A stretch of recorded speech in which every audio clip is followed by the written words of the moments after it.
Hey everybody, what is going on? I hope you guys are all doing well, and welcome to another tutorial video. In this video, I'm going to be explaining to you guys how you can exchange items on Shopify, so let's get right into it. Now, sadly, I have to use this article right here. I can't show you in person because my POS subscription has ended, and as you can see, you do need a POS Pro subscription to have this feature, and it's only for locations that are currently on that subscription.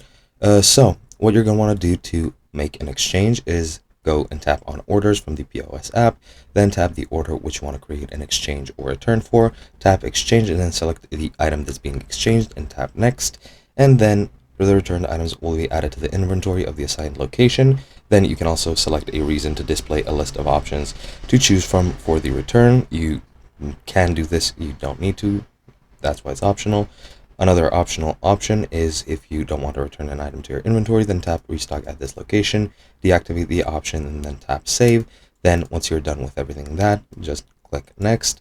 Then from the available products list, select another item which you want to exchange, update the quantity of the selected item, add more if needed, and then click next.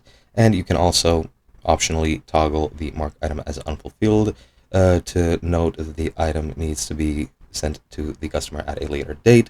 Then if there's a balance remaining, tap refund or collect and complete the transaction. If there's no balance remaining, just tap exchange and then you're done. Just click done and everything should be done. Pretty simple, right? And yeah, that's pretty much all you need to do to exchange an item on Shopify. Hope you guys enjoyed, and I'll be seeing you guys in another video.